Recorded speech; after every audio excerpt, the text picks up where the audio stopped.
So I did chana masala yesterday. Today is again chana masala. And this knob of ginger, this is fresh ginger that we're using. If it's organic, you don't need to peel it. And if it's not organic, then it's best to peel it because you don't know where it's been. Okay, so just give it a good wash and a scrub and then throw it into the blender just like that. So one whole tomato, and this recipe is without garlic, without onion, which means that if you, there are certain populations in India that don't eat garlic and onion, so this is great for them as well. And if you're a lover of heat, you can do any of the peppers. You can do serrano, you can do jalapeno. Okay, and you don't have to do the whole thing. Yeah, in the blender, everything in the blender. Just really simple, like it doesn't get simpler than this, right? And then put your pan, set your pan on high heat. We're gonna close this thing up. And I'm already going to apologize for the noise that it's gonna make. Just going to pulse it.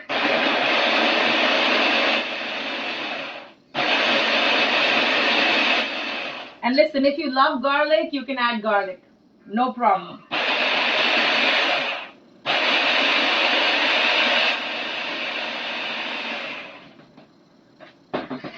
So this is a good base sauce that I teach everybody that takes my classes, because from here you can build anything and make anything in this sauce. You can put vegetables, you can put beans, you can put peas, you can put whatever you have. So it's just a nice base sauce that you should learn just in any case, right?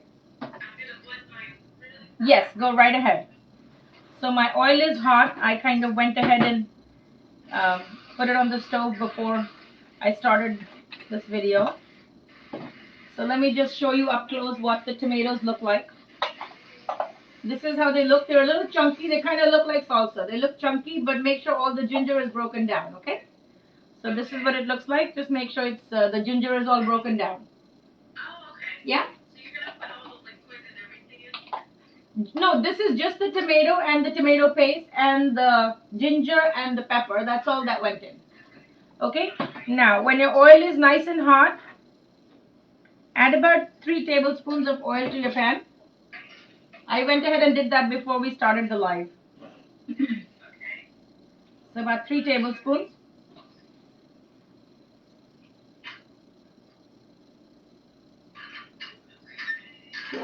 Oh my God, I have the same exact pan.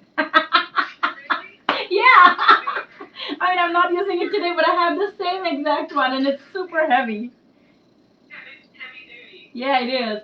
But you know, mine tends to, there's a lot of food that sticks to the bottom of this pan in this one that I have. Yeah. I don't know why, but yeah. Okay, so my oil is nice and hot. So I'll give you a minute. I'm going to turn down my heat because I want you to catch up. Okay, thank you. Sure, no problem.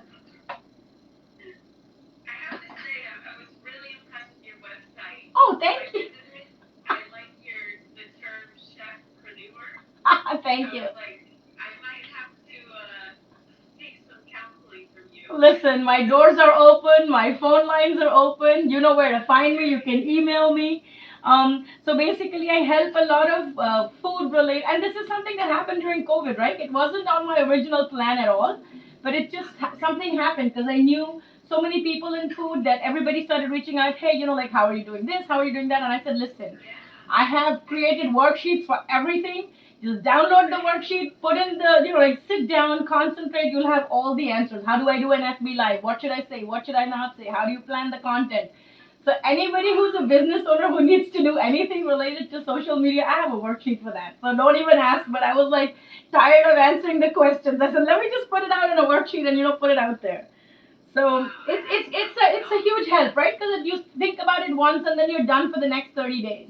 So it's great because people like you and me who are just trying to do everything themselves. Yeah. Oh, don't even ask how many nights of sleep we have lost, right?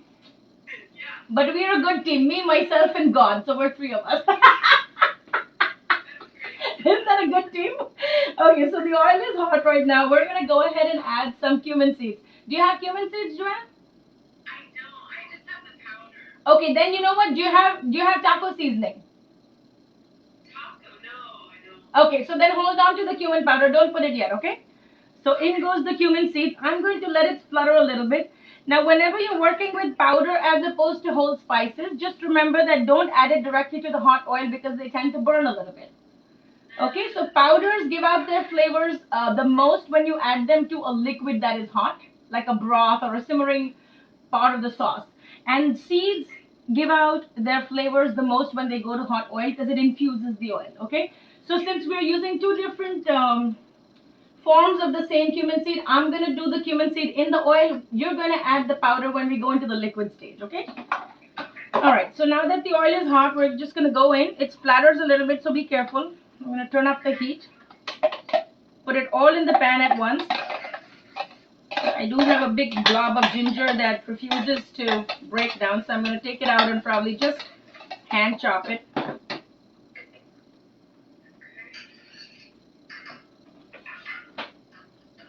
And you're going to let it simmer and splutter and do all the lovely things that it's supposed to do. Yeah, exactly. So this is like the shortcut. So I live in Queens, right? And Queens is the most diverse borough in the world. So we have about 400 nationalities that live in this county. Wow. Yes. So on any given day, you can drive 10 minutes in either direction from my house, and you can eat Colombian food, you can eat Ecuadorian food, you can eat Cuban food, you can eat Korean food, Chinese food, Israeli food, Thai food, Indonesian food, Burmese food, Indian food, Nepalese food, like 10 minutes, that's all. So that's how cool Queens is, which is why my brand is called Queens Curry Kitchen. I've lived in this place 23 years and there is no other place in the world I'd rather live. It's just, yeah, it's just heaven. Like, you go out there, you see so many skin colors, you see so many hair colors. I mean, there's nothing like that. And I grew up in India where it's really diverse, but everybody has dark hair, right? So now when I go to India and I see everybody with dark hair, after 2 weeks I get tired. I'm like, no, I need to go back. I need to go home. This is not home. Yeah, so I always say, like, live your life like a king, but always eat like you live in Queens.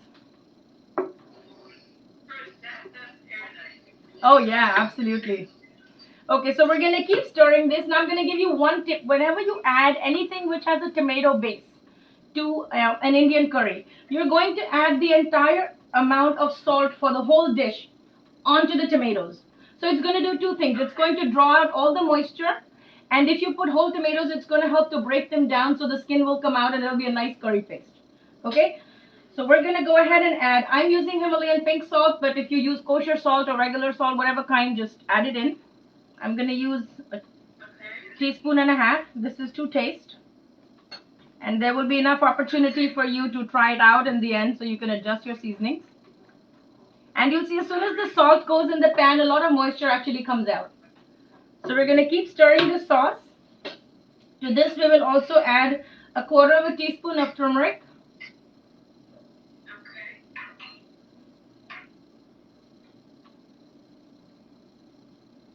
Put more, don't be afraid, Joy.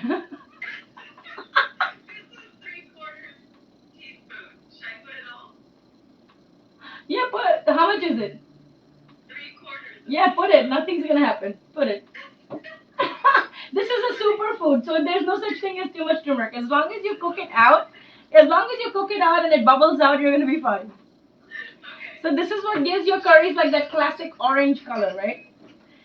And I always use paprika instead of cayenne pepper because I don't like heat in my food. I'm just one of those people that, just because I'm Indian, it's presumed that I like heat, but I don't. So I'm going to put 3/4 of a teaspoon of paprika. If you like heat, you can put cayenne pepper. Okay, you can put smoked paprika, you can put regular paprika. If you really like a lot of heat, you can even put, the crushed red pepper flakes, you can put that. Okay, so now the plan is to let this simmer and cook so that it will reduce and all this watery stuff is going to go away and the oil will float on top. So whatever little bit of oil that we put onto this dish is going to start coming to the top. And as it bubbles, you should be able to smell the ginger and the pepper together. It's really pretty strong.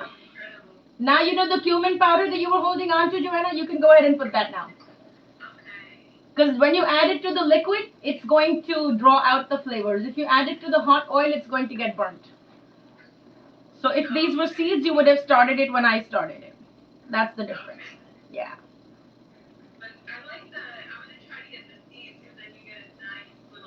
Oh yeah. And you know the cumin seeds are very versatile because depending on whatever stage of cooking you're gonna add it, you will get a different flavor. So if you blacken them in the oil, it's a different flavor.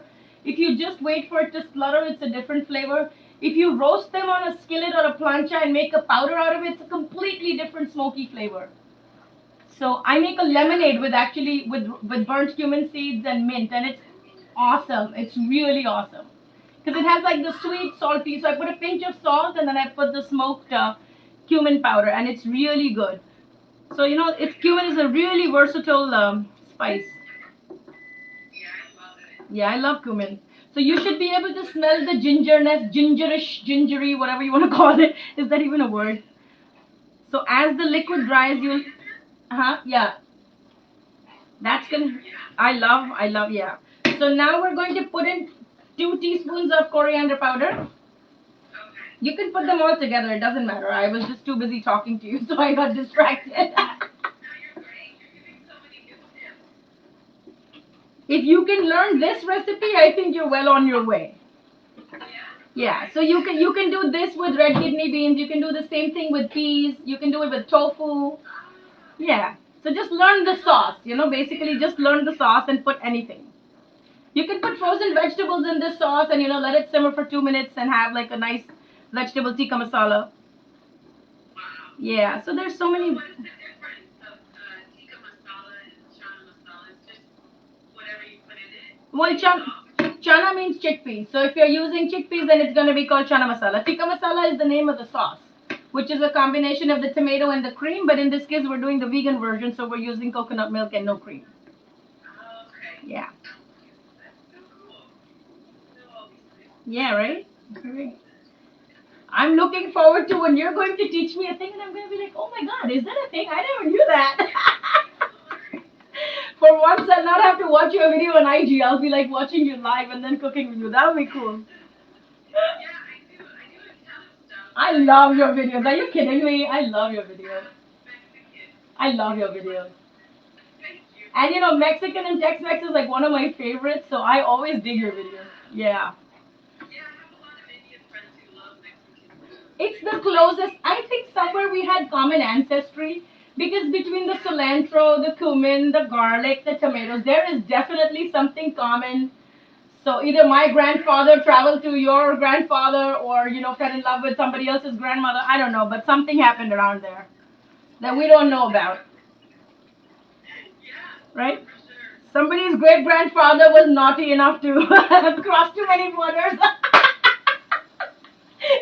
Thankfully, there was no Trump back then. Naughty grandfather. No, I'm saying thankfully there was no Trump back then, so you know they were able to cross borders. Oh God.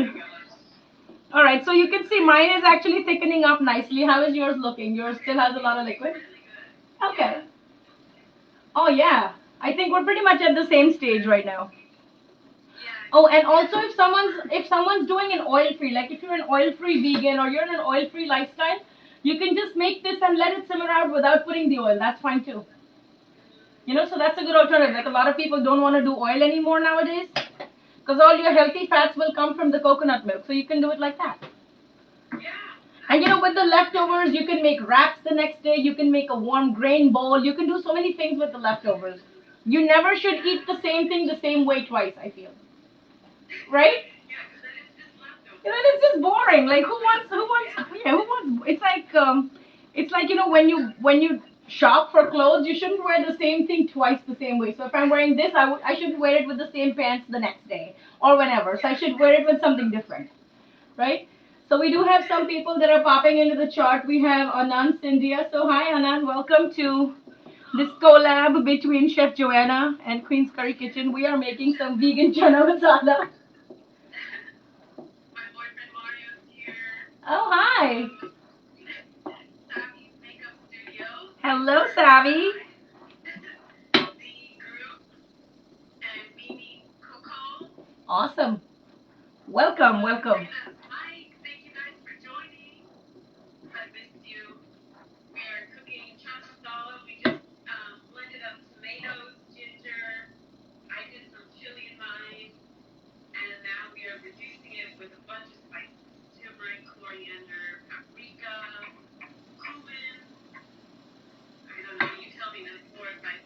No, you're spot on. You have good memory. For someone who's doing it for the first time, I think you're good.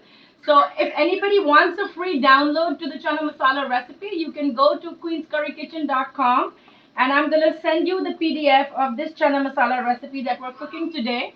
You'll get it with all the instructions and a picture, so you'll be able to recreate this recipe at home. The website is www.queenscurrykitchen.com. I mean, they won't know where to find me. Then they're gonna send DMs to you. Then you'll be like, okay, what was it again? Did I miss a letter? Did I not spell it properly? You know how it is. Oh my God! Why did you? I could have done it today. Let's see if we have time. You know, because this is going to simmer. I might be able to put it away and then make a quick roti for you right here. Yeah, I'll do that because I think I have the dough already. Okay. Yeah. You know, let me just quickly check. And I think we should be able to do it right now. It's not a problem. As long as I have the dough.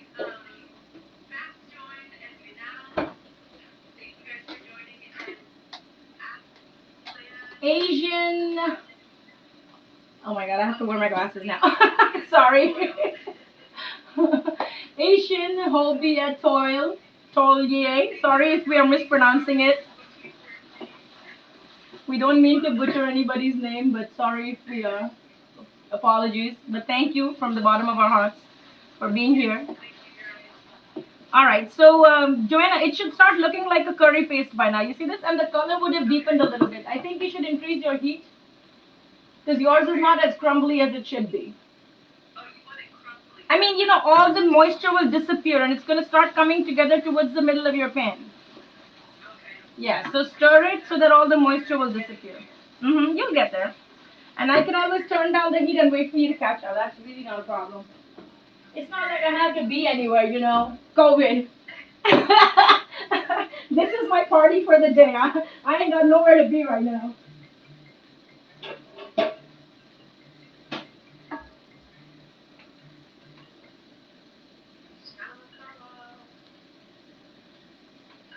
Yeah, so I think I'll be able to make the roti. I have everything that I need. Yeah. So I'm going to put this on the stove top to simmer for finishing up and then I'll make a roti right here. Actually, let me warm up the pan because this is going to go fast from wherever we are at right now.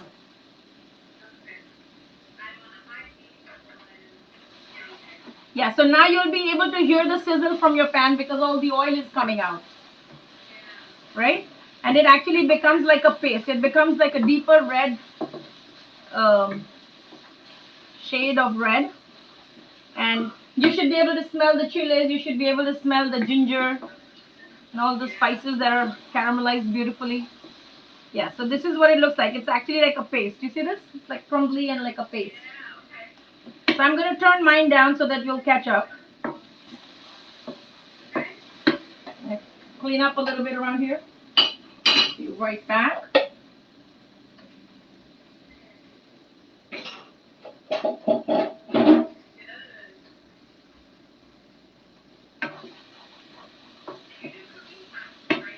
I'm sorry? Yes, I do cooking classes. I have a spice. I have a line of spices that I make. So I have these. Yeah. So I make these, which are like 2-minute spice blends that you could just dissolve in water and put on top of your chicken or meat or fish or vegetables. That's what I do. Yes, I have 4 signature blends. I also sell chai blends. So basically, anything that can bring Indian food to your home in a New York minute. That's what I do.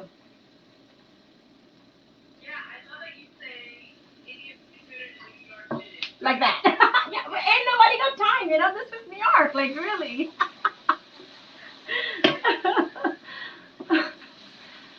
Like even in the middle of this pandemic where no one has anywhere to go, it's still like ain't nobody got time. Okay, so that's what it is, right? So Marios Mora is tuning in. Hi, welcome to this collab, this crazy collab of Cali meets New York. Oh, well, thank you. I appreciate that. Listen, if anybody wants any samples, you can call for samples. I only charge shipping and I'll send you free samples. You can try it out. And you'll be so hooked and addicted, you won't want to cook any other way. And they're very potent, so there's no preservatives, there's no fillers. You just put it in, and your whole house is gonna be like, "What have you been cooking for hours?" But the work is already done because all. Oh, this is perfect, Joanna.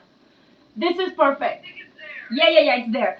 So okay, now you're gonna go in and toss in the drained chickpeas. Give it a good mix. Awesome. I took one of these, which was like a.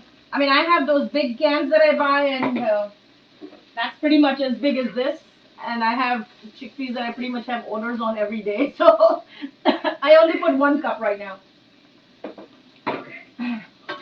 Okay, now you can turn the heat to medium and then add the coconut milk. Add only half a can. Give it a good shake and add a half a can. Yeah. Because sometimes it tends to get too sweet and sticky, so you don't want it to be sweet and sticky. You still want it's a savory dish, right?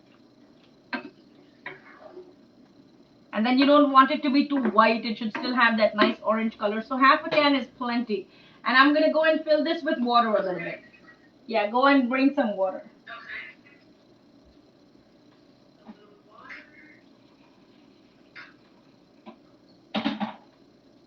Now with Indian food, whenever you're trying to thin down any curries, traditionally you only use hot water. You don't use chicken stock or vegetable stock or anything. You just use hot water and that does it. Okay, now you're going to add about just a little bit to cover the top of the chickpeas. So they're kind of immersed in the liquid and give it a nice mix. Yeah, I'm going to move this to the stove top so you can see the rotis, but you can crank up your heat because we'll be covering up this pan. And check for salt at this time. So take your finger or tasting spoon, whatever you have. Check for salt. And of all the cilantro that I have cut up, I like to add half of it at this time. Only half. And I'll teach you another hack. Like if you're trying to do any kind of... It smells good? Tastes good. Yeah. Listen, once you make it, you're going to make it often. I promise you. So if you don't have any Indian spices, I'm going to teach you a really crazy hack. Let's say you want to do something Indian-ish and you want something that has nice flavors, but you have none of the Indian spices, right? What you're going to do is you're going to take pumpkin pie spice. You know, that we use once a year and then it sits in the cabinet. You're going to use that and you're going to put that instead of the cumin powder. And that's going to perfume your food. It's going to be the most aromatic food because it already has the clove, it has the ginger, it has the cinnamon, it has everything. But we only call it pumpkin pie spice. So we're limited in our head as to how we can use it. But that's a really clever hack because that thing just sits in your cabinet and then you buy again a new one in the fall, right? You don't need to do that. Use it and use it in your rice. Like even when you're boiling rice, put the pumpkin pie spice, put a bay leaf, put some frozen vegetables, put some salt. You can have like a nice fragrant rice. Okay? Yeah. So use these hacks. They'll serve you well.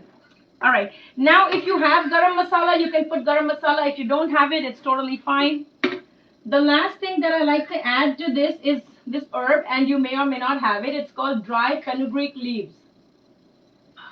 Okay, and it has a nice earthy flavor. And if you don't have it, you can totally skip it. Your food will still taste good.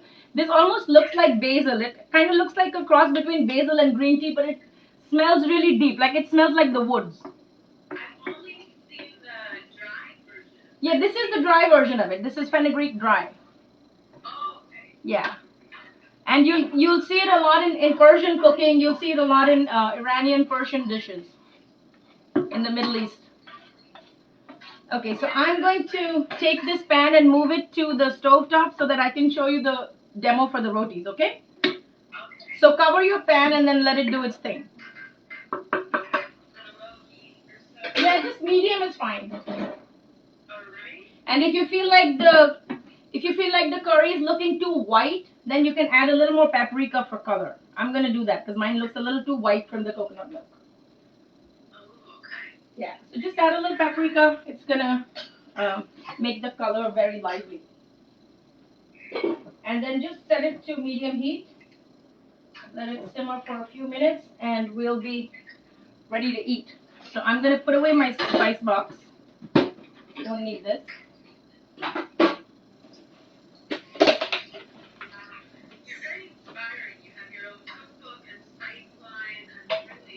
It's like when you don't know what to do, you do everything. It's one of those things. Yeah, it is the same because the bigger vision is that anything to do with Indian food that you need, like you should be able to find your answers here. So, yeah. So that's what it is. Also, hi to Food for Art and Daryl, my good friend. Hello, hello. There's a party going on. Chana Masala, simmering away. Yeah. And then we're gonna have a treat. Chef Nicole is making roti. So you're gonna have to. Okay, this is totally off the cuff because it wasn't in the original plan, but I'm very happy to do this. Yes, I saw that video and I was like, wow, I wanna. Okay. So it's like is it like a tortilla? Yes, it is like a tortilla and it's done with whole wheat. So we're going to make rotis. Actually, you know what? I'm going to show you not a roti. What I'll show you is a layered bread. So it's kind of like a cross between a croissant and a tortilla. Let me show you that because it's a little bit of a novelty and you don't have to get it perfectly round. So you can still enjoy it without, being perfectionally like, oh, I can't eat it because it's not perfect. So how to make the dough? Let's start with the dough first. So this is whole wheat flour, but the wheat that is used is called durum wheat, D-U-R-U-M. So whole wheat flour, and the proportion of water to flour is 1 cup of flour needs half a cup of water. Okay, so if you're doing 2 cups of flour, then 1 cup of water. All right, so you're going to knead it and add the water slowly. So the trick to getting a good dough is that you will always add the water slowly and not put everything in one shot. As you knead, it's going to start coming together and you just gather it together and kind of punch it down, right? And then you put it aside, you gather it up. And by the end of the time that you're done, your dough bowl will be really clean and your hands will be clean, so it won't be sticking to your hands. So really, it's just flour. Just flour and water, nothing else. There's like no rocket science. No yeast, no salt. So the naan bread is the one that's the leavened bread. And because this is not leavened, it's always instantaneous, right? So you knead the dough and then you let it rest for about 5 minutes and then you put some oil onto your board and you take out all your dough and then just roll it around. So I'll just show you the motion so that you'll know exactly what we're talking about. So this is the motion that you do. So the more you punch it, and sometimes you may need to just moisten your hand and kind of pat it down. There's a lot of live videos that I've done on my Facebook page where you can see how to make the perfect dough for the rotis. So if anybody wants to follow up that, you can do that. Or then I just did a layered paratha video, maybe I think last week on my Instagram page, so you can check it out there. So parathas and the layered breads are a little bit heavier than rotis because they're supposed to be more hearty. They're more supposed to be like a fried bread, right? So we're going to take it and instead of making it like a round ball, you're going to flatten it a little bit, right? So it's like a disc and it's heavy. So if I were to make just a plain roti, then my disc would be about this big. But because I'm making a paratha, it's this big. So there's quite a difference in the two, right? This is a heavier bread and it's usually eaten for breakfast because you want to be full for a long time. And if you've eaten an early dinner, then you want to be full for a long time. And because it's a hot country, when you go out in the heat, you want your belly to be full so that you don't catch the desert winds and get sick. So you have to eat well before you step out of the house, whether it's too hot or too cold outside. Okay, so we're going to go in here, and the trick is to press the edges of this disc, right? You just press it. I'm not doing anything, I'm just pressing it. Just press the edges of this disc so that it'll have a kind of like a dome in the center and then it's flat on the sides. You see, like a flying saucer. Yeah? I'm going to dredge it in the same flour that I used. It's the durum wheat flour. I'm going to go in here, press it down, and roll it out. Back and forth. So this is not like a pie rolling thing. It's not in one direction. It's back and forth. So you go both directions. And then you give it a 90-degree turn. You go both directions. When it starts to stick to your pin like this, that's when you need to gently peel it off and dredge it in the flour again. Okay. You go back and forth, back and forth. Give it a 90-degree turn, back and forth, and roll it as thin as you can. As thin as you can. like this, as thin. Always give it a 90-degree turn. It doesn't have to be a perfect round, which is why I'm teaching you this. These parathas are very forgiving, so it doesn't have to be the perfect round, okay? Now when you got to this stage, you're going to take oil or ghee or butter, whatever you want, and you're going to put it in there and you will give it a nice massage. Show some love to your food, right? Because that's, listen, whoever you're feeding, that's what they're eating. They're not eating your food, they're eating energy. So you have to be very careful what you're feeding your family. I'm telling you. Okay, so now we're going to fold it like a packet, okay? So just imagine that this has 3 sections, like imaginary 3 sections, if you did any origami in school. So we're going to fold it like this. We're going to fold it like this. We're going to fold it like this and like this. So just like a parcel packet, like as if you were folding a packet. Yeah? Yeah. Okay. And then you're going to press it down really gently, dredge it in the flour. And do it with a light hand, okay? Because you want the layers to puff up. And then you're going to just roll back and forth. So you don't have to worry about bringing it back to a circle or anything. Just back and forth, straight up and down, turn it, straight up and down, turn it, straight up and down, and turn it. So these are not supposed to be very thin. They're supposed to be a little thicker than rotis because you have to provide for all the layers that are going to make the air pockets, right? Now towards the end, just take a little time and press down the edges so that you don't have any raw dough on the sides and it cooks evenly. Just make sure that there are no bumps on the edges. And you can either do that by a simple motion by just rolling selectively, or then you can just run your hand around and see where it's at. Your pan is nice and hot by now. You can use a non-stick pan or a skillet and put your paratha right in there and crank up the heat. I had something really similar in Morocco. Yes. Have you seen that? Yeah, but that's with bleach flour. So the flour that they use is a little different, but pretty much the technique of this roti making is like. And I'll tell you something interesting. So India never had a culture of baking or bread making in the clay oven until the Persians actually came and taught us that skill. So India did not have a traditional culture of leavened bread or a traditional culture of cooking food in a tandoor, which is like the traditional clay oven that you see in restaurants. That was brought to India by the Persians, and then it never left the country. It's just become such a part of the culture. Yeah. So even baking was taught to us by the Arabs. Tandoori food or cooking in the clay oven was taught to us by the Persians. So that's where we got it. Yeah. All right. So now we're gonna keep an eye on this. Huh?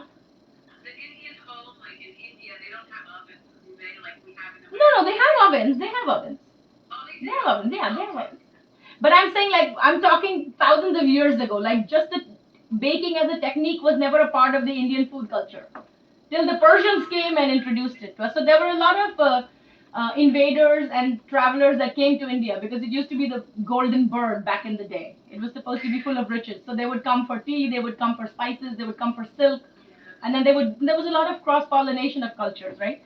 Okay, so now you see these little bubbles, and you're seeing that the top of it is getting translucent. Do you see these bubbles, like these blister thingies? Wait, I'll bring it closer. Hold on. You see it? So this is what you see these bubbles? Yeah. Oh wow. Yeah. So these bubbles tell you that it's time to give it a flip. So you're gonna go in gently under there, and you're gonna give it a flip. Okay. Now the second side that just touched down is gonna cook the longest because we are waiting to get brown spots at the bottom of this. I'm gonna quickly go and check on my chana masala. Okay. Okay. Yeah, I think it's about ready.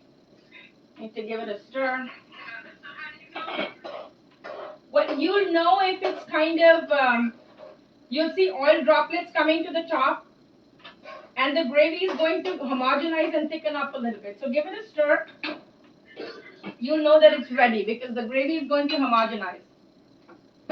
You should be able to tell. Lift the lid and check it. Yeah. You should be able to smell it too by now. Like as soon as you lift the lid, you'll be able to smell it. So now you can turn the heat down to low, all the way to low. Yeah. All right, coming back to my paratha. Now you see how this side is bubbling up and puffing up? Okay, so now I'm going to sneak in under and show you whether it has the brown spots or not. It's not there yet, so I'm going to send it back. Until I have brown spots on this side, I'm not going to fry it yet. So it has to fully cook. It happens faster on a stove top. I think with the burner, it takes a little minute. Yeah. Right? So you can press it down so it'll go a little faster. Okay. Yeah. And what do you said you usually eat these in the morning? Yeah, this is more like a breakfast thing. So you'll usually have like a dry vegetable dish, or you'll have eggs with it, or you'll have like a dry potato and cumin and a pea, like home fries kind of a dish, and you'll eat this. So like all carbs for breakfast. And then some chai, with cardamom, or you'll have lassi for breakfast. Yeah. Oh, you have some videos on that. That's another thing I want to learn. Okay, you know where to find me. We could totally do this again. Okay. Tell me about your trick on if you make dried chickpeas. I Yes. want to learn that with the black tea bag. Oh, the black tea bag. Okay. Okay. So if you're not using a can of chickpeas and you're using fresh chickpeas that you get from the supermarket, like the dry beans, you're going to soak them overnight. And then when you cook them in your pressure cooker or when you're boiling them in your saucepan, you're going to add salt. You're going to add one black tea bag and you're going to add a pinch of baking soda. Okay, and what that's going to do is the reaction between the tannin of the tea and the baking soda has a chemical reaction, and it helps to open up the chickpeas so that all the juices can go inside. So it's not a dry chickpea from the inside, which is why when you cook it in the curry, it soaks up all the all the spices from the gravy, and it makes it nice and moist. Okay, so I'm gonna have to jump into it. I will tell you. I'll go back to the. You see how the brown spots are here? Okay, so now this side, which is completely white, we're going to hit it with oil or ghee. I prefer not to put butter because butter tends to burn a lot. But if you use ghee, then it's great. If you don't have ghee, you can use oil, and you give it a flip. Use neutral cooking oil. Yeah, I'm using light olive oil. You can use grapeseed, anything that has a high smoking point. Just don't use the green olive oil because it has like a residual. Even corn oil, I feel, has like a residual smell to it, which I'm not a fan of. Yeah. Okay. And so back in the day when my grandmother and all used to make these layered breads, they would put oil on both sides because they're like, yeah, you need to eat this, it's good for you. So I don't do that. Right? So I'm not trying to clog any arteries, and I could totally stand to lose a few pounds. And if you press it down, it'll be nice and crisp. And then you give it a flip, and you see how crisp this is? Yeah. Okay, so now I'm going to put it on the board, and I'll show you all the layers. So you just give it one flip, and then you're done. You don't need to cook it anymore. So this is your layered bread. And after you get it off the stove, you can put butter on it. And sometimes, people also put salt in the dough. So it's like a nice salty bread. Okay, so here's the flaky bread, and these are the layers. It's just hot. Okay, so these are the layers. You see this? Yeah, and it's fully cooked, like it's not raw dough. So these are all the layers. So all the layers that we folded, these are the layers right there. Okay? 1 cup flour to half a cup of water, like no rocket science, literally. And I'm gonna just cut it. It's got a lot of crunch to it. So if I could ship, actually, you know what? I have shipped these breads to Nevada. I shipped them to California. To California. Yeah, California. So my there's a client that lives in Palo Alto. So she's like, I'm not making this. Can you just make some and ship some? I was like, yeah, I can do that. So because it's just bread, it lasts really. It stays up. It holds up to shipping. So here's what it looks like. It's got all these flaky layers. Imagine like this loaded with, and if you can dip it in your chana masala, it's gonna be like nice and crisp. I can give you a taste test, like how crunchy it is. Right? So how do you call this again? Paratha. No, paratha. Paratha. P as in Peter, paratha. Paratha. Yeah. Like parrot, but with a ta. Parrota. Parrota. Okay, I'm gonna go back and bring my chickpea curry back over here. If you want to go in and show us what it looks like and also taste it, that would be awesome.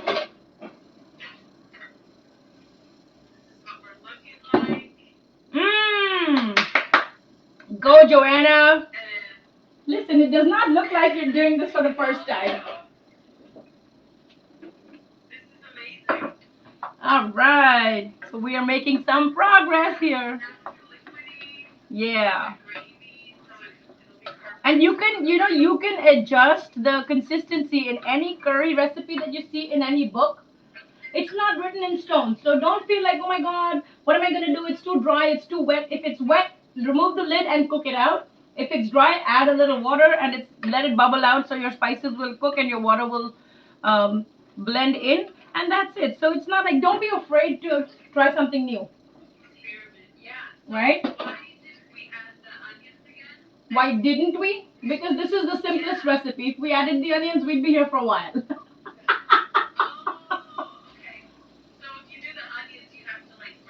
If you do the onions, you would heat the oil, put the onions first, saute the onions till they're brown, and then do the same procedure that you did. That's one extra step. Yeah. Yes. And it'll also be a thicker, like a deeper, richer gravy. So this is easy to digest. This is like 1, 2, 3. All right. So all the way to the end, we're going to garnish it with some cilantro. If you have garam masala, you can do that. You can put ginger julienne, whatever you have.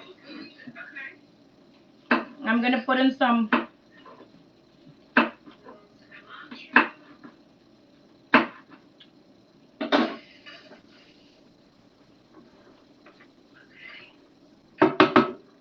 So feel free to go ahead and give it a taste. Yeah. Go for it. I'm gonna get some rice. Yeah, go for it. Yes, go for it. That's the best part of being a chef, right? You get to do the quality control.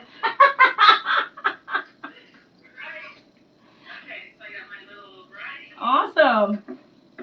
And again, if you know that you're going to serve it with rice, you can make it a little thinned down. If you're going to serve it as a wrap, then you can make it thicker. So it's always remember that you are the secret ingredient in the recipe. You can control a lot of things.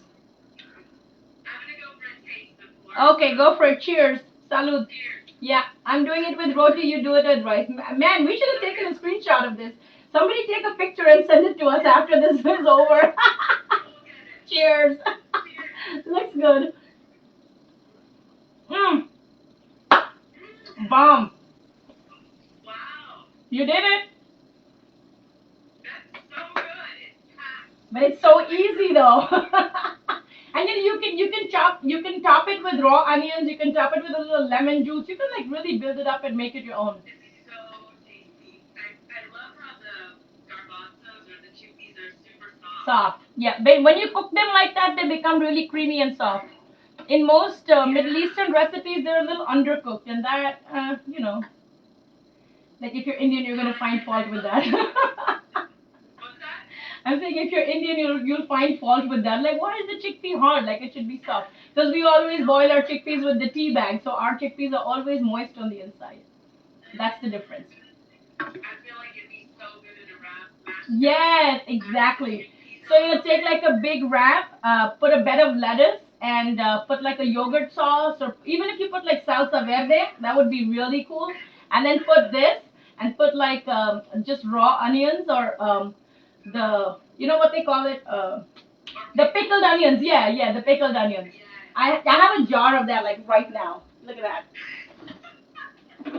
So I make everything. I make all of my own stuff. So look at that. Oh wow, how do you do that one? Oh, this is just a cup of vinegar, a half a cup of water, salt, and sugar, and I put some mustard powder.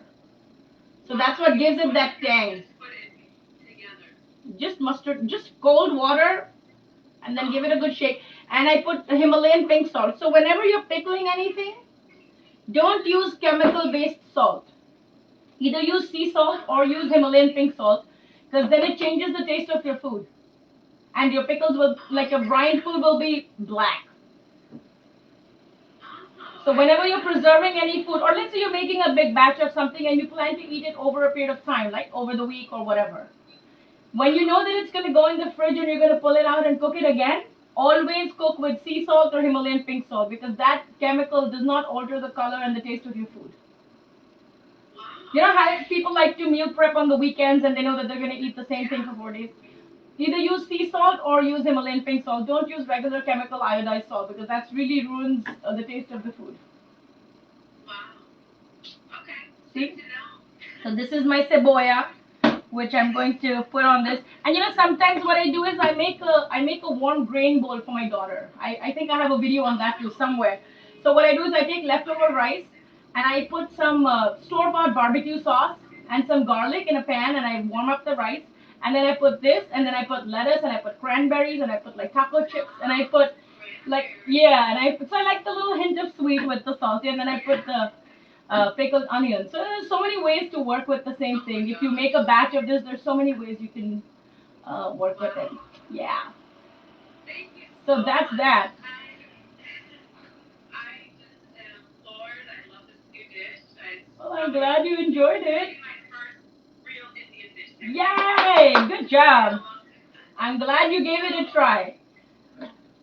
But we have to do this again soon, and we'll flip the tables, right? We'll flip the show, and you're gonna teach me a thing or two, right? Sure. Yeah. So Marius is saying this was a great show, so thank you, Marius. I think this was better than Food Network, right? Because in Food Network, I mean, they're doing their thing, and you're sitting in your kitchen, and you're like, nobody sent me the list. I can't cook along. What am I gonna eat at the end of the day? Now Joanna has lunch on her table, and so do Yes, I. I know. I got my lunch. And guys, if you Perfect. want the recipes, go to Nopora's profile or what was the Website website? queenscurrykitchen.com. The link is in my bio, so you should be able to click on it and you can download the. It's a free download for the chana masala recipe that you just saw in action. And I'm happy that we all came together and did this. These are crazy times, but try to keep your sanity. Yes. Food is a huge part of it. So show support for your local peeps. Show some love to all the people that everybody's going through so much right now. So it just helps to Yeah. be patient. It certainly helps to be No, thank you. compassionate. It was a gift. Thank you for Oh, sharing thank me you. that I totally had such a Cambodian great dish. time. And I'll tell you something else, Joanna. It didn't feel like this was the first time ever that I met you. For whatever reason, I felt like, oh my god, I know her forever, right? Maybe it's our grandfather. Yes, the naughty grandfather. Word. I agree. I agree. So, from Cali to New York, it can be done. So, thank you to technology. We are so blessed to be in this Yes. time where technology makes it easy for everybody to connect. Maybe it's God's way of telling us that, you know what, it's easy to stay connected. You just have to have the will to do it. So, keep it simple, Yeah. keep it easy, be safe out there. Thank you, Joanna, for bringing me on. I Thank you really so had a much for great time. having me. Thank you No, so much. you're We're going to do you're this great. soon again, and I'll send you pictures so we can share it after the live. Yes, yeah. Is it okay if I share the recipe and I tag Oh, you yeah. Oh, or? please be my guest. Thank you. I appreciate it. Goodbye, everybody that tuned in. We really had a great time. Thanks, Bye, Joanna. everybody. Take good care. Bye bye.